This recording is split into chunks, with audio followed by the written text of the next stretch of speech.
Laugh.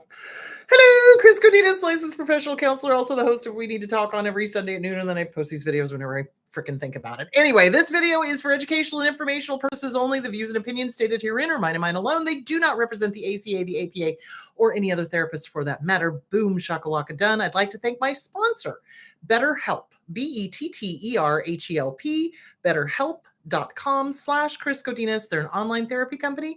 They are international. They have over 30,000 therapists working for them. I've gotten great feedback from people using them. So thank you, BetterHelp.com/Chris Godinez. Okay, so current events. Nothing good. So let's start with, we've had our first death in Texas of a child. This is on CNN.com Health. Child in West Texas is the first U.S. measles death in a decade. So, okay. Measles is preventable. All it takes is a vaccine, the MMR, measles, mumps, rubella. Those are diseases you do not want children to have. They are deadly. Basically, when a child dies from measles, it's either because of encephalitis, meaning their brain has swollen and it kills them that way. They just basically go to sleep and don't wake up, which is not good. Hi, everybody. Hello, Spain. Or they die from respiratory distress. Now, if you've ever seen, and my dog is weighing in. If you've ever seen a child in respiratory distress, it is heartbreaking, is just terrifying because you can't do anything. So that's why measles is so frightening, because if the child is not vaccinated, you can listen, even with vaccines, you can get it, but it'll be a milder version. You're not going to necessarily die from it. If you don't have the vaccine, that kid is not going to do well. So Donald Rawls' child, the Charlie in the Chocolate Factory, his daughter died from measles, and he described it heartbreakingly in a letter begging people to get their children immunized. So anyway, there's number one, that scares me to death. Number two, all right, a little history lesson here, guys. In 1918, we had an influenza pandemic. It burned through the world, and it killed an estimated 50 million to 100 million people. Again, the way the flu kills is through respiratory distress. And it particularly attacks the very young and the very old. Although in this time period, people in between the very young and the very old also were being decimated by the flu. So here's my current event today. RFK Jr. has refused to meet with the scientists and the doctors to get FDA approval for the new flu vaccine. It takes 6 months of testing and everything else to make sure that they have the right virus, because they follow the viruses that are going around the world and they figure out which one is likely to come across to America. Okay. It takes 6 months to do that. He's refused to meet with them. That's delaying the flu vaccine. Okay. Flu is nothing to mess with. If somebody has asthma, if somebody has a compromised immune system, if somebody has cancer, if somebody's undergoing chemotherapy, if somebody is in immunotherapy for any other disease, they're toast. So this is terrifying that our government is refusing to meet with doctors and scientists to get the next flu vaccine going. All you got to do, if you don't believe me, first of all, read history. Don't get me started. Second of all, go visit an old cemetery that goes all the way back to the early 1900s, and you will see a disproportionate number of graves from 1918.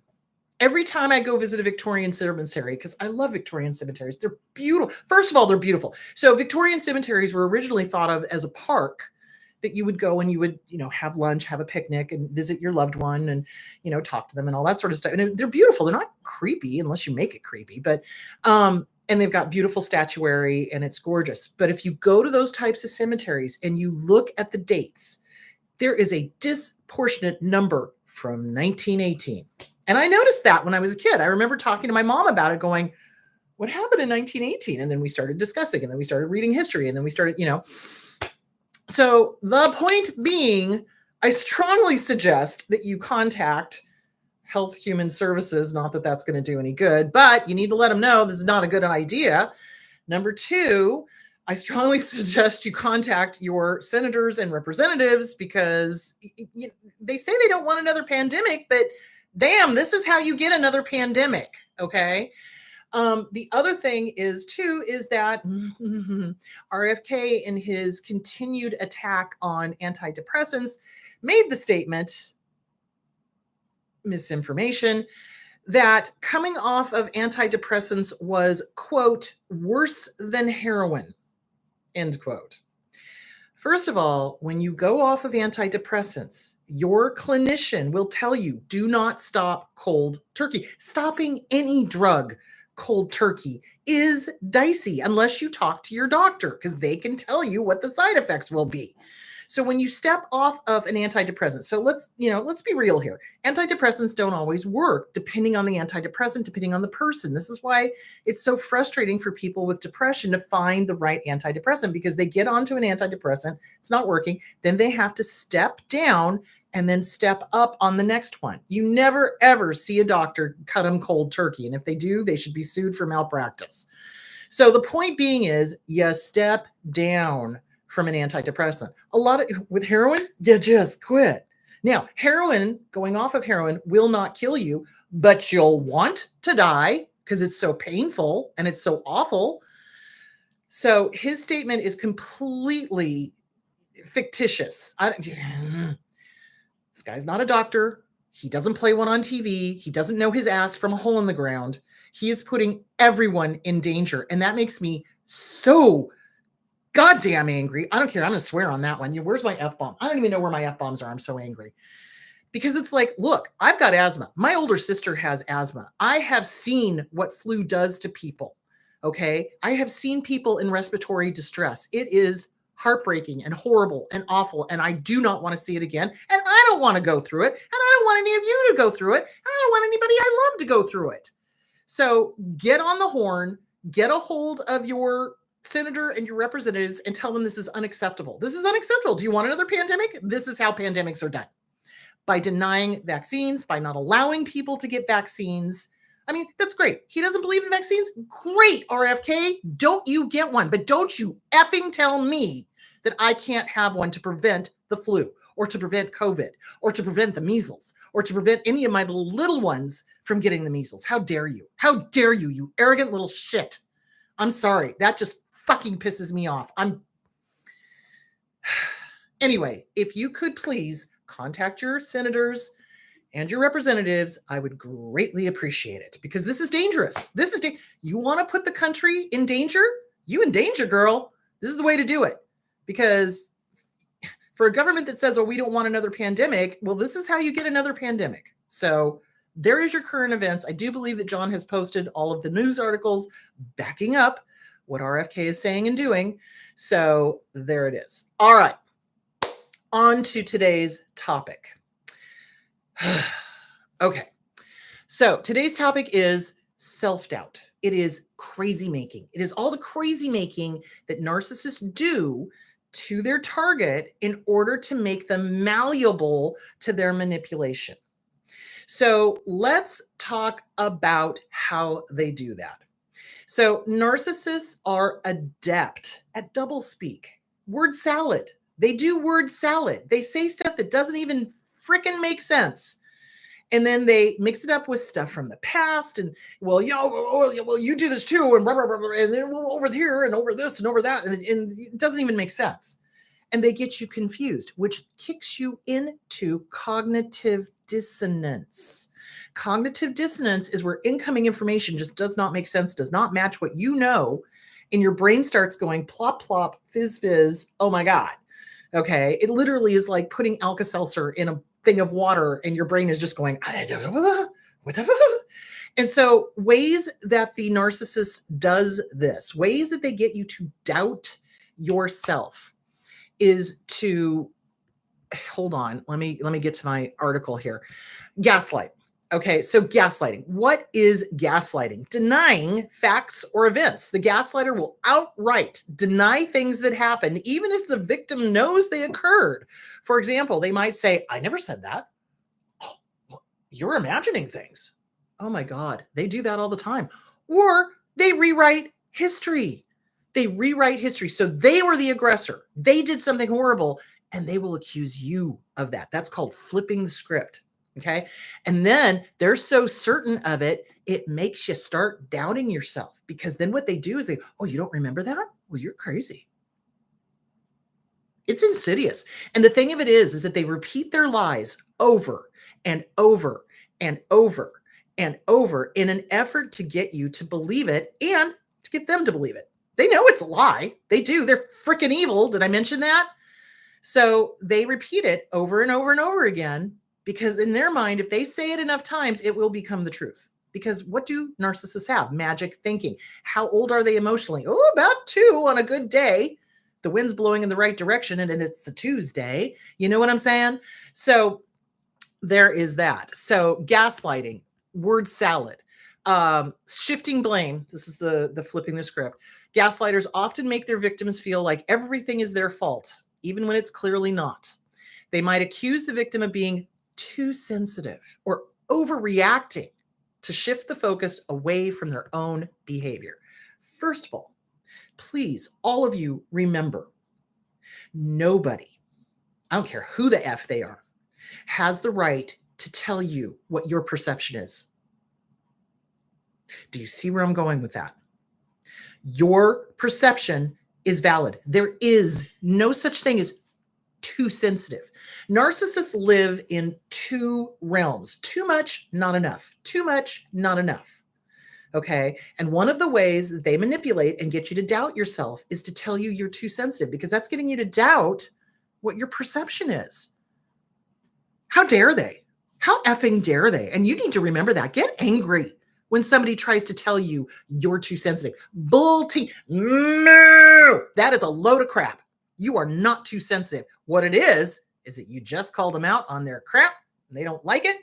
And so they're going to have a narcissistic temper tantrum. I do believe we saw one of those on national TV this week.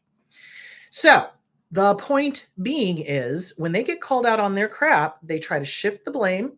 They get angry. They do the intimidation thing. They try to make us doubt ourselves. No, that not you. No, you know what happened. You're not remembering it. You're not remembering it right. How many times have we heard that? How many times have we heard you're not remembering it right? Okay, that's scary. You're messing with somebody's memory at that point. You're trying to tell them that their memory is faulty, which makes their reality faulty, which makes them more malleable for the narcissist to manipulate.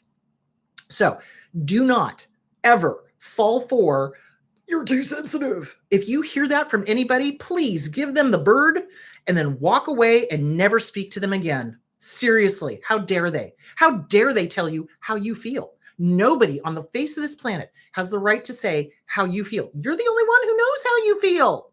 You know what you know. And I want you to start, that is your mantra. You know what you know. Ain't nobody going to tell you otherwise. That's what I want you to work on, is your certainty. All right, back to the gaslighting.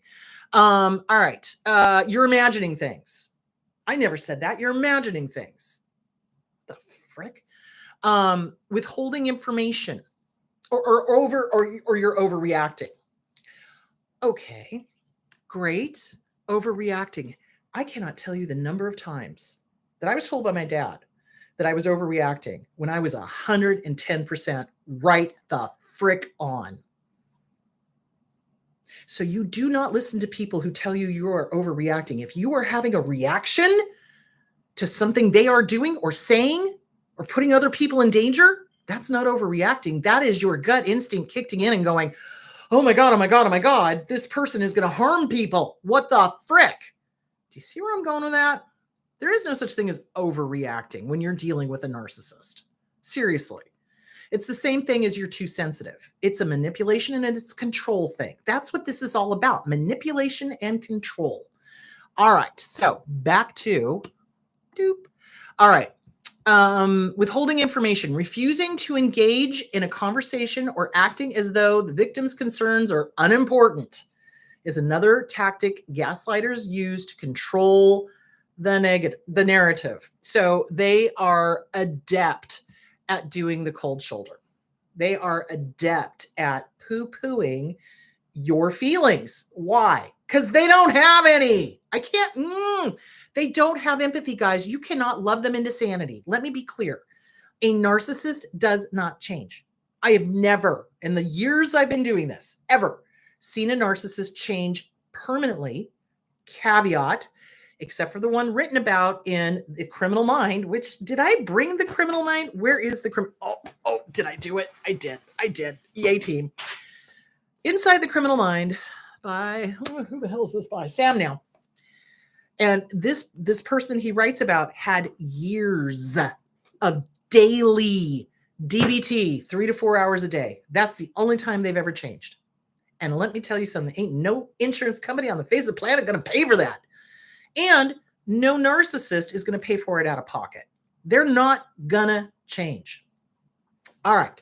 So it's a great book. If you have not read this, highly recommend it. Great book. Okay, so where are we? Boop, boop, boop, boop, boop. Okay, too sensitive, overreacting, withholding information, refusing to have a conversation. So the big thing in healthy relationships is to have a conversation. It's just like real estate, location, location, location. A healthy relationship is conversation, communication, communication. Narcissists will avoid, especially if they know you've got them dead to rights. They don't want to have that conversation. They don't want to have to take ownership. They don't want to have to take responsibility. And they especially don't want to have to apologize. Narcissists will demand that the target of abuse apologize. I do believe we saw that this week on national TV as well. So the abuser will demand an apology when they are the ones that have behaved heinously, egregiously, unacceptable behavior, unbecoming a human being. So they do the narcissistic rage and then blame the target of abuse and then demand that the target of abuse apologize for making them upset. Oh, wah, cry me a river. Do you see where I'm going with that? So a narcissistic apology is, I'm sorry, but, I'm sorry you made me, I'm sorry you feel that way. They never, ever go, holy crap, I screwed up. I'm so sorry. Let me own that. I'm mortified. How do I make amends? What can I do to fix this? Or can I do anything to fix this? Some cases you can't. In which case you just let them know you're sorry. You apologize. You make sure it never happens again. That's the difference. It never happens again. With a narcissistic apology, it happens over and over and over and over and over and over and over. Do you see where I'm going with that? All right. So getting back to the crazy making.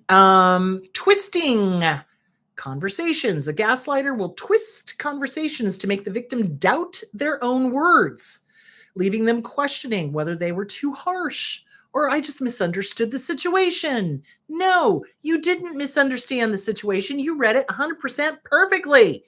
They don't like that. Signs of gaslighting in a relationship. So this is all crazy making. So they make you doubt yourself. You're not doubting yourself. If you're doubting yourself, you're easier to manipulate because you're buying into what they're saying. Now, this is why narcissists are such pieces of crap, because we love them. We genuinely love them. We do. We see that little part of humanity in them, and we love that little part. And we just keep hoping that little part is the real them. No, it is not. The real them is the temper tantrum, the nastiness, the devaluation, the discard, the gaslighting, the word salad, all of that. So we want to believe them. We want to believe our partners. We do. We want to believe our parents. We do. But narcissists, if their lips are moving, they are lying. And they hate us for loving them. Let me say that again. They hate us, the target of abuse, for loving them. Makes them mad because they can't feel it. Doesn't feel that empty, dark, seething abyss of absolute hatred that they have. And it makes them angry. How dare you? How dare you love me? How dare you not fix me? That's really what's going on. How dare you have an emotion that I can't feel? That's really what's going on with them. They are hateful, heinous human beings. And I use the term human beings loosely. So, all right, back to the gaslighting. Okay. And self-doubt. All right. You constantly doubt yourself. If you find yourself second guessing your memory, your perceptions, or decisions frequently, it could be the sign of gaslighting. It's not could be, it is the sign of gaslighting. It absolutely is. For example, you might start to think, maybe I am overreacting. Maybe I don't remember this right. Oh my God, no. No, no, no, no, no, no. No, no. Do not doubt yourself. Like seriously, write it out. Get a journal, write it out. Narcissists will prevent you from going to therapy. They will try to find your journal and destroy it. They will try to stop you from helping yourself. They'll accidentally, throw away your books. Yeah, I've seen it all. Okay, another sign is you apologize excessively because they demand it. Oh, you owe me an apology. You. That's another sign you're being gaslit. It's always the you guns. So they got 2 fingers pointed out at you, but there are 6 pointed back at them. You're apologizing excessively. Gaslighting often leaves the victim to feel as though they are always at fault. And as a result, you might find yourself apologizing even when you haven't done anything wrong, simply to avoid conflict and keep the peace. Oh my God. In my family with my dad, I had to do that all the time. And when I got out of my family, and that's the one thing that John, noticed immediately. He's like, you don't need to apologize all the time. You're not in the wrong, and it's training that we got from our narcissistic parent or the narcissistic romantic partner. So there that is. Okay. Back to, all right. You feel confused or disoriented. Gaslighting can make you feel as though you're losing your sense of self. You're losing your sense of reality. That's very true because it's the cognitive dissonance. You may feel confused about, especially after arguments and or discussions with your partner or parent or boss or anybody else who's a narcissist. This confusion can be emotionally exhausting. Yes, it can.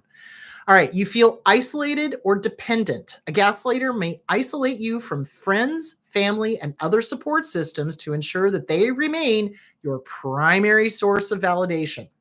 This isolation can make you feel dependent on the abuser for emotional support, even if they are the ones causing your distress. So it is crazy making because they isolate us from everybody. They train us to rely on them, but they're the ones causing the problem.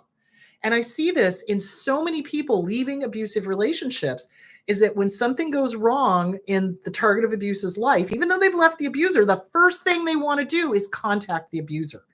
And boy, howdy, you got to break that very bad habit. You are going to a well that is not only dry, it is salted and it is poisoned, and you will never get what you are looking for from that abuser. And I can guarantee you, if you ask yourself, how old am I when I'm reaching out to my abuser, no matter who that is, family, friends, romantic partner, boss, whatever, how old are you? You're going to discover that you're very young. So that's when you want to work on your inner child, because the inner child is the one trying to get that approval, trying to get that, oh, it's okay. Oh, I'm still loved. I'm okay. No, work on the Inner Child Workbook by Catherine Taylor or Regaining the Inner Child by Lucia Cappuccioni. That is what is driving that need to contact the abuser. Now, if you're in a custody dispute or a divorce or whatever, and you have to contact them, keep it unemotional. If you have to tell them something, facts only, no emotion, facts only. Okay. Because they latch onto those emotions and they try to turn it against you. So there is that. Okay. Hold on while I go back to the other crazy making. Your partner denies or dismisses your emotions. A common gaslighting tactic is to dismiss and invalidate your feelings. For example, if you express something that hurt your feelings, they might say, you're too sensitive. We've covered that. That never happened. Rewriting history. Over time, or you started it. That's another rewriting history. Over time, this can make you doubt whether your feelings are valid, whether your memory is valid. You start feeling like you're going crazy, and they will tell you that. Oh, they delight in telling us, well, you're crazy. How dare you? How dare you have these emotions? You're crazy.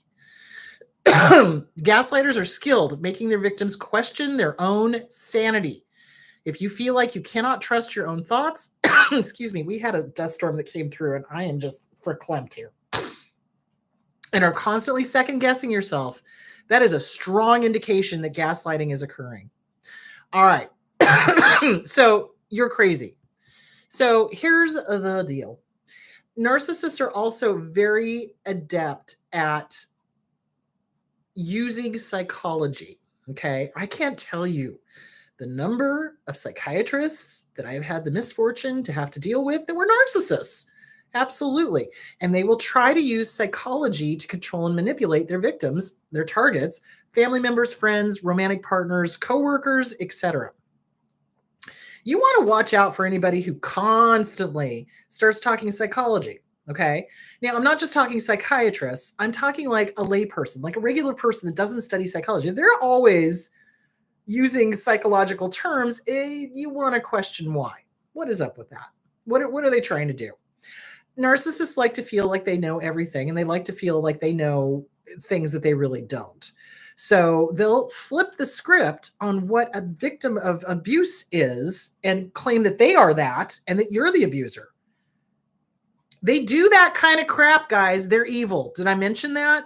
So you want to watch out for that. You want to watch out for, wait a minute, why are they giving me a diagnosis here? It's diagnosing you. Hello, crazy. Are they a psychiatrist? Are they a psychologist? Are they a counselor? Do they have any sort of knowledge in mental health? Probably not. So if anyone calls you crazy, you need to probably kick them to the curb, would be my suggestion. 110%. All right, so back to this. All right. Okay, recognizing these signs of crazy making and gaslighting is crucial in breaking free from the cycle and reclaiming your sense of reality. How to stop gaslighting in a relationship? You must trust your own perceptions. So this is where the codependency comes in. This is what messes us up, is the codependency, because we want to believe them. We want, but they have my best interest. Oh, honey, no, they do not. No way. Anybody who tells you that you're not thinking straight, that you're crazy, that you're not remembering things right, that, oh, I never said that. Anyone who does any of that stuff, or that you're too sensitive, or I'm not going to talk about this with you. That person does not have your best interest at heart. A person who does have your best interest at heart is willing to talk, is willing to go to therapy, is willing to work on themselves, is willing to work on the relationship, does not devalue, does not discard, does not call names. Thank you very much. Do you see where I'm going with that? So, okay, back to trust your own perceptions. So the codependency is what's messing you up with that, because you're wanting their approval. You're wanting them to like you, love you, etc. So the books to work on, and I'm not kidding you, Facing Codependency by P.M. Melody. Get it, read it, live it, love it, do it. Okay. Then there is The Disease to Please by Harriet Breaker. Same thing. Then there is the Self-Esteem Workbook by Glenn Schiraldi. I have all of these on my Facebook page. So if you want to go find it, it's there. It should be pinned to the top somewhere, or somewhere in there it should be. So yeah. Because why? Because codependency is when we rely on somebody like this. And if they go away, we go kathunk. Okay. Or if they lie to us, we go kathunk. Okay. Self-esteem is just that quiet little voice inside of our head going, hey, I like you. Good job. Keep going. You got this. That's self-esteem. That really is all it is. And when we have good self-esteem, we trust ourselves more than anybody else. Because let me tell you something right here, right now. You know you better than anybody else does. Don't you ever let somebody tell you, oh, I know all about you. Oh, I can see right through you. These are things I've heard from narcissists to my clients. Okay. Oh, I know you better than you know yourself. Bull tanky you do, mother clucker. You know what I'm saying? So you know you better than anybody else does. And do not let anybody tell you otherwise. And they can go pound sand if they do. So, okay. So you got to trust yourself. So how do you start working on trusting yourself? Self-esteem workbook, Glenn Schiraldi. Disease to Please, Harriet Breaker. Codependent, No More, Melanie Beattie. Facing Codependency, Pia Melody. There's tons of books on getting out of codependency and working on your self-esteem. Now, specifically to start working on trusting your gut, mirror work. I'm not kidding. I'm not saying this because I enjoy hearing my own voice, especially when I've got dust in my throat. Oh my God. Anyway, the point being is mirror work. You're going to have a conversation with yourself in the mirror. Hi, good to see you. Have a great day. You know what? You know what you know. And it's okay for you to trust your own perceptions. That's what I want you to do every day.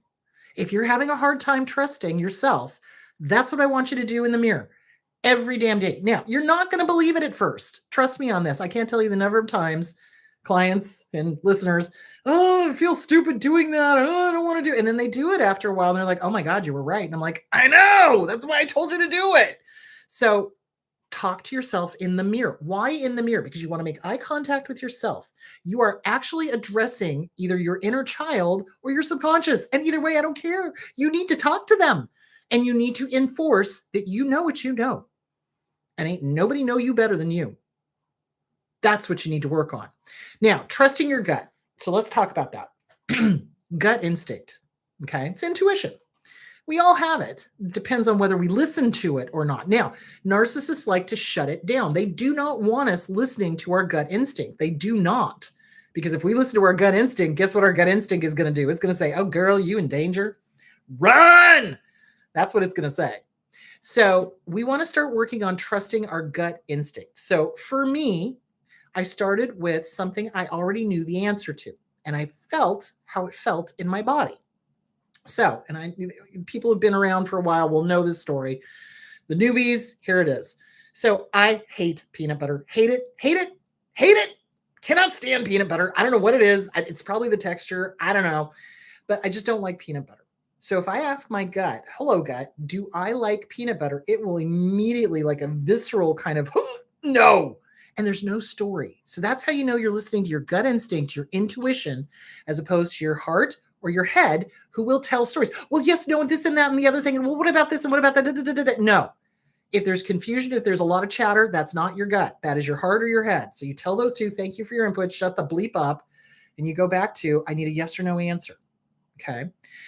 So if you already know the answer, you just feel how it feels in your body. So that was my answer for a no. It was like a visceral kind of, no. And boy, howdy, it's right. I've used it with other situations. Can that person be trusted? No. Okay, we're out of here. Bye. Seriously. So then for the yes, okay, I love Reese's peanut butter cups. I don't understand why I hate peanut butter, but I love Reese's peanut butter cups. It's probably because it's sweet. That's probably what it is. Anyway, the point being is I love Reese's peanut butter cups. So if I ask my gut, okay, gut, do I like Reese's peanut butter cups? It's this calm, oh yeah. Like no story, no frantic, no nothing. Just like, oh yeah. Okay. And that's how you start trusting your gut. And then you take it out to things you're not quite sure of. And you listen to your body, not your head, not your heart. You listen to your body. How does that feel? Is that a yes answer or a no answer? Can you trust this person? Can you not? It's a yes or no answer. It's not a story. It's no longer than a one-word answer, yes or no. That's it. So start practicing. Start practicing. Practice with stuff you already know the answer to and expand that out to things you don't. So there that is. Okay. We are going to go a little bit over time on this. And then remind yourself in the mirror, you know what you know. And it's okay for you to know what you know. Set boundaries. Establish clear boundaries about what behaviors will and will not be accepted. Let your partner know that dismissing your feelings or denying your reality is not acceptable. Now, the caveat with that is if you are dealing with a malignant narcissist or a narcissist, they will come unglued. They will tell you that you're controlling. They will accuse you of everything that they are doing. They will not like being given boundaries, and they'll push the envelope. So basically, you decide how long you're willing to put up with it. Me, I play life like a baseball game. 3 strikes and you're out. And sometimes 2. And sometimes 1 if it's really obvious. So you basically say, this is not okay. I'm not going to put up with it, but be careful, because here's the deal. They will flip into one of a few reactions. They'll either rage, which I've seen them do. They will become the victim themselves. Tears, fake tears, crocodile tears. How could you think I would do that? Blah, blah, blah, blah, blah, and make you feel guilty. Fear, obligation, guilt, fog. That is part of the cognitive dissonance. They will use fear, intimidation, obligation, you owe me, guilt, how dare you do that to me? To control you. Okay. So be aware of that. Okay. So be careful when you set boundaries, but do set boundaries. And if they violate the boundary, leave. Okay. Seek outside support. Gaslighters are often narcissists, and they isolate their victims, making it difficult to see the situation clearly. Reach out to trusted family members or friends, and or a therapist who can provide outside perspective and validate your experiences. They can help you regain confidence in your own perceptions by teaching mirror work, for example, and the books that I suggest. Do not engage in arguments that distort reality. So oftentimes we get trained to be on the defensive. Get on the ropes is what I call it. As soon as a narcissist has their target of abuse on the ropes, it's over. So they will just continue to manipulate and manipulate. It's like putting an egg beater in your head and just, and you know what I'm saying? So don't argue with them. There's a great meme where it shows like a yogi saying, I make it a point never to argue with someone who's ignorant. And the guy says, I disagree. And he's like, you are correct. So it's kind of the same idea of don't get into a pissing match with a skunk. And I refuse to do a battle of the wits with somebody who's unarmed. That's basically the same idea. Don't get into an argument with them. Narcissists, listen to me now and believe me now. Narcissists, when they get into an argument, are in it to win it. They have to win. There is no alternative for them. You got to understand, this is not a discussion, guys. This is not a normal disagreement. Healthy relationships have disagreements. Don't agree with something, you discuss it. But with a narcissist, it is DEFCON 1. I will scorch the earth in order to be right and you to be wrong. You can't win that. And if you're in it to win it, you've already lost the relationship. Plus the fact you can't have a logical or critical conversation, logic and critical thinking, with a narcissist because they don't have any logic or critical thinking.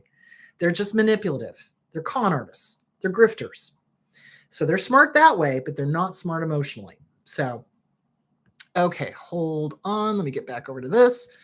Don't engage in arguments. They thrive on confusing their victims and drawing them into debates. Circular arguments. You will end up arguing with them for 4 hours. I swear to God, don't do it. Don't do it. Walk away. If the argument or discussion or disagreement goes longer than 20 minutes, I'm walking away. Time out. I'm walking away. And you walk away. You do not continue to engage. We've been trained by abusers who were parents probably, or teachers or professors or whatever, to defend ourselves. Well, but I have to defend myself. No, you don't. No, you got to pay taxes and die. That's about it. So you do not have to defend yourself with them because you're never going to get them to hear you. Let me say that again. Narcissists are not interested in hearing you. They're not interested in understanding where you're coming from. They don't give a flying rat's ass. I cannot make that any clearer. They do not have empathy. They do not feel the way we feel. We have no more meaning to them than this coffee cup. And when our usefulness runs out, they throw the coffee cup away. Devalue, discard. And they get mad at the coffee cup for being empty. So that's what they do. Okay, so back to don't engage in arguments. Okay. Consider professional help. Absolutely. Get with a trauma therapist, not somebody who's trauma informed, somebody who actually knows their ass from a hole in the ground. Get somebody who's been through it, been there, done that, knows trauma inside and out, has taken a whole bunch of CEUs on trauma, follows Dr. Ramani, follows Vander Kolk, follows, Frank Anderson. Look for those types of people. Okay. Recognize when it's time to leave. If the gaslighting persists and your partner or boss or parent or family member or friend refuses to acknowledge their behavior, does a narcissistic apology, flips the script, yells at you, makes it your fault, rages, fear, obligation, guilt. It is time to leave the relationship for your own well-being. You cannot heal in an environment where you are constantly being pummeled. And that's just it. Take control of your reality. Gaslighting leaves you feeling lost, confused, and alone. Recognizing the signs is the first step to regaining your control of your life and breaking free from the manipulation. Read books on narcissism. Get The Object of My Affection is in My Reflection, Coping with a Narcissist by Raquel Lerner. Excellent book. Tells you what they do. Right there. Black and white. Easy to read. Okay, because you're not wrong. I can't enforce that enough. It drives me crazy because when we love somebody, we want them to be healthy and we want them to be okay and we want them to be normal. Well, no. They've got to, well, but they must have emotions. They were nice to me in the beginning because it was an act. It was a mask, and the mask dropped, and that ugly monster behind the mask, that's the real them. They do not have empathy. They cannot put themselves in somebody else's shoes and go, what that must feel like. Oh, how to make this better. They never do that. It is never about the other person. It is always about them. Always. Always. All right. Back to this. Hold on. You deserve to live in a reality where your feelings and perceptions are respected. RESPECT. Find out what it means to you. If you think you might be experiencing gaslighting and want to learn more about psychological abuse, there's a quiz you can take. This is on savingpromise.org. Understand the tactics used by gaslighters can empower you to take action and reclaim your voice. And that's the big thing. So that is how they make us feel crazy. It's the self-doubt. And that's what you got to work on. You got to work on your self-esteem. You got to work on getting rid of that codependency. And you've got to work on accepting. So Radical Acceptance by Tara Brach. It is what it is. They are never going to be the person you want them to be. What you fell in love with was an illusion. It was. The real them is how they are behaving. Consistency. You look for consistency. This is why narcissists are so easy to spot if you've been in the field for a while. There's patterns. They do patterns. You look for the patterns. If a behavior is done over and over and over and over again, and they keep apologizing, but they keep doing it, oh, there's a pattern there. You know what I'm saying? So you look for patterns. Are they good with their word? Is their word their bond? If it is not, you are probably dealing with a narcissist. Are they constantly rewriting history? You are probably dealing with a narcissist. Are they making everything your fault? Well, that definitely is a narcissist. Do you see where I'm going with that? You've got to learn to see the signs and be willing to see the signs. Because part of the thing that gets us into trouble is denial. And denial, let me tell you right here, right now, is what kills a lot of people in domestic violence situations that are dealing with narcissists, that are dealing with malignant narcissists, that are dealing with dark triads. So you've got to get out of denial. It is what it is. And if they're clicking all the boxes of a narcissist, you're dealing with a narcissist. Go to DSM-5 on the internet. Look up narcissism. Look up the criteria. Do they match that? Well, there you go. Get out. You cannot fix them. You cannot change them. You cannot help them. They are beyond your means. They are beyond everyone's means. Like I said, DBT therapy, 4 hours a day for years is the only time I've ever seen anyone change. So there that is. Okay. I think that was it. Let's go to the questions. Oh, dear Lord, I really went over time.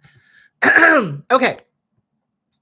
Why do narcissists push you to discuss painful parts of your past, then later use it against you? Because they are sadistic.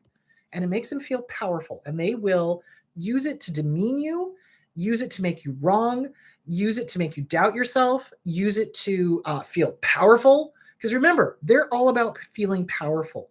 So they'll bring up something that you know is embarrassing or that you don't want to talk about, and they'll bring it up. And they're like just putting that finger into that wound and just digging the salt in. That's what they do. They enjoy watching your sadness, your hurt, your angry. It is delicious to them. They are sadists. 110%. They enjoy inflicting pain, mental and physical, sexual and religious. If they can hurt you, they will. That is what they do. Okay, so there is that. That's why they do that, is it makes them feel powerful. It's their cocaña. Okay, why does narcissistic crazy making cause an otherwise peaceful person to just snap when they've had enough? Well, okay. When an otherwise peaceful person is not being heard, is not being respected, we will snap. We absolutely will snap. But then that's called reactive abuse. So when we snap and we get angry and we yell at them because they're not hearing us, right? That's when they go into victim mode, and that's when they turn on the camera. Oh, look, they're the abuser. Look what they're doing. Okay, well, what was happening in the 20 minutes prior to that? So that's what they do. Because when a person is pushed to their limits, you could be the Dalai Lama or some other religious figure, and when you're pushed to your limits, you're going to snap. You are. You're going to get angry. You're going to yell. You're going to whatever. So, but they use that as, oh, well, look, you're the abuser. No, that is what happens when somebody is pushed to their limits. Now, abusers, on the other hand, will find any excuse they can to snap, to come unglued, to have a narcissistic rage, because they love it. Why? Because anger is part of the fight, flight, freeze, or fawn response, and it releases a ton of endorphins, dopamines, adrenaline, serotonin, norepinephrine. You basically get high. And that's why they do it, because they get high out of it. And they also get the extra added benefit or bonus of seeing you react with hurt, with sad, with confusion, or with anger. That is their cocaña. Did I mention that? That is their narcissistic thing. That's what they feed off of. They're like a demon. They feed off of fear. They feed off of sadness. They feed off of anger. They feed off of hurt. They love it because it makes them feel powerful, because they're cowards and they're unempowered. And this is the only way they can feel powerful. The rest of us can feel powerful by doing acts of service. Hello, being kind, being gentle, taking care of feral cats, adopting dogs, hamsters, I don't know, snakes, whatever. Caring for another living being. They don't understand that. They don't get it. They don't. So there that is. All right, back to the questions. Okay. What does it mean to not have a sense of self? This is where you just, who am I? Wait, no, I believe this. Do I believe this? I don't know. So what a narcissist will do is they will come in and they will basically tell you everything you know is wrong. You're basically wrong all the time. And you lose your moral compass. You lose your sense of self, meaning you know who you are. So when somebody has a good sense of self, they've got a good self-esteem. You wake up in the morning and you're like, yep, I know who I am. I know what I stand for, and I know what I want to do today. Okay? Rock solid. Sun comes up in the east, sets in the west. That's a sense of self. You know who you are. You know what your morals are. You know what you will and will not. You know what you want to accomplish. You know how you want to help people that day. You know what you want to do. That is a good, strong sense of self. A narcissist comes in, starts doing the gaslighting, starts telling you you're wrong, starts devaluing, starts discarding, starts lying, cheating, stealing, rewriting history. Oh my God. And the next thing you know, you're like, wait, I don't even know. Do I like macaroni and cheese? I don't know. I literally had a client do that. The narcissist was so controlling that they told them what to eat and when to eat. Okay. Crazy. So by the time this person got out of it and we were working on self-esteem and working on sense of self, I asked, well, what do you like for dinner? What did you used to like to eat? I don't know. I don't know. So that's cognitive dissonance. So when a narcissist come in, so basically, here's the deal, guys. Gaslighting is brainwashing. Let's be clear.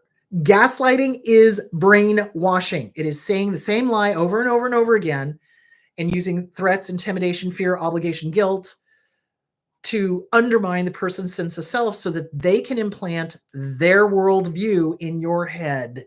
Okay. And oftentimes, and if somebody is under that for a long enough period of time, they literally don't even know what their favorite food is. Because if the abuser has been telling them what to eat and what they like and what to do, and the person has not got a strong sense of self, it takes time to get that back. Now, I'm happy to say they did get it back, but it took a long time to undo all of that crap that got shoved into their head. So, yeah, that is what they do. And that is losing your sense of self. So, like for me, it's like, okay, what's your favorite food? Oh my God, I have so many of them. Well, it depends on what we're talking about. I like Ethiopian food. I like Indian food. I like Chinese food. I like Thai food. I like, I do love mac and cheese. I love Hawaiian food. You know, I could list off all of the foods I like. This person couldn't list off a single one. They didn't know without being told. They didn't know. And they were afraid. Here's where the fear comes in, the intimidation. They were afraid of saying or stating who they were, what they liked, what they wanted to do, because they were afraid of being punished, because that's what abusers do. And especially when you're in a cult, that's what they do, because everyone has to feel, think, and say what the abuser does. They have to like the same thing the abuser does, hate the same thing the abuser does, etc. So yeah, you lose your sense of self. It is brainwashing. It absolutely is.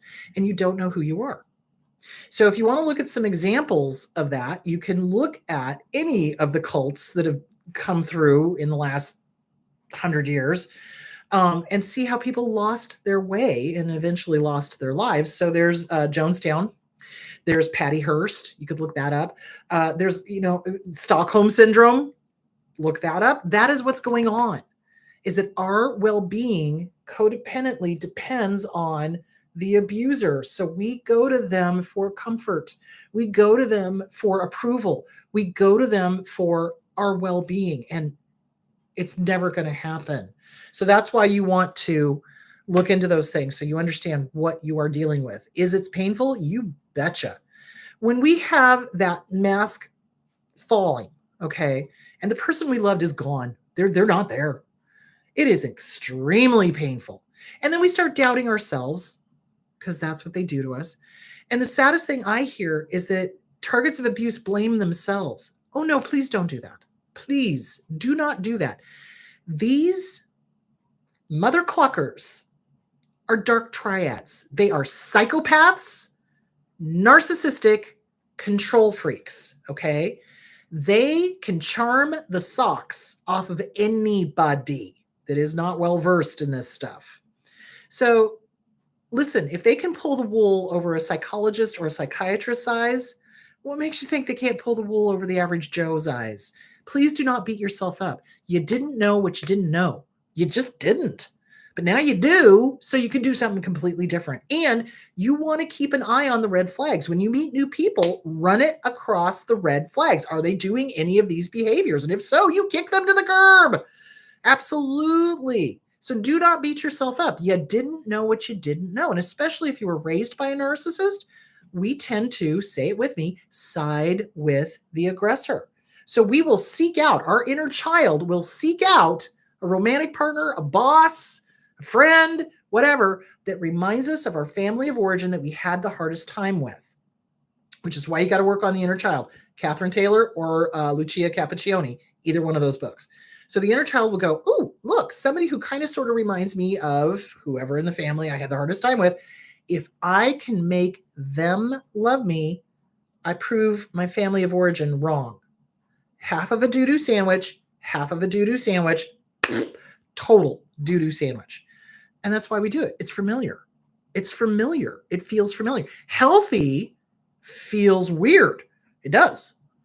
You freak out. It's like, oh my God, this is calm. What's going on? Why is everything calm? Calm is what you want. So really work on your self-esteem. Self-esteem workbook by Glenn Schiraldi. Disease to Please by Harriet Breaker. Facing Codependency by Pia Melody. Codependent No More by Melanie Beattie. Tons of books on that. Just go find one you like. Inner Child Workbook by Catherine Taylor, Inner Child Work or Regaining the Inner Child by Lucia Cappuccioni, CPTSD From Surviving to Thriving by Pete Walker. Hugely good book. Get it, read it, love it, do it. So you want to work on all of that. You didn't know what you didn't know. Now you do. And that's why I want you to read these books. That's why I want you to, read Object of My Affection is in My Reflection, Coping with a Narcissist by Raquel Lerner, so that you recognize them a mile away and you can go, look at that. Narcissistic meta clucker. Okay, I'm going over here. And they just sail right on by you. And you do not have to engage with them. You do not. You cannot fix them because you did not break them. So that's what I want you to remember. Okay, any other questions? Yes. Okay.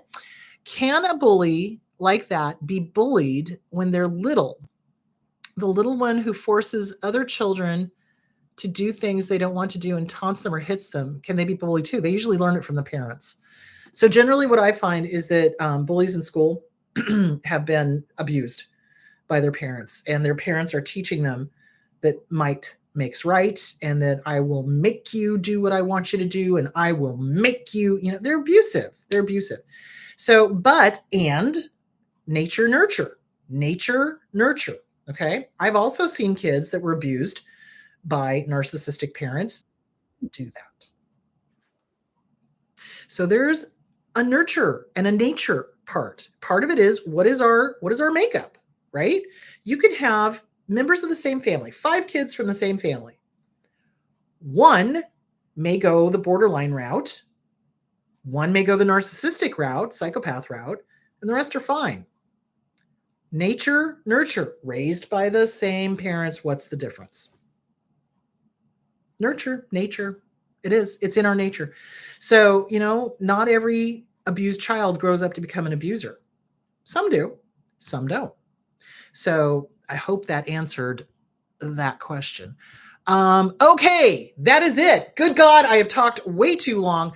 So next week we are going to be covering, oh Lord. So, okay. It's going to be triggering next week because I am going to be talking about suicide of the narcissist. So I just want to warn you guys, that's going to be the topic of it. So it's going to be death, taxes, inheritance.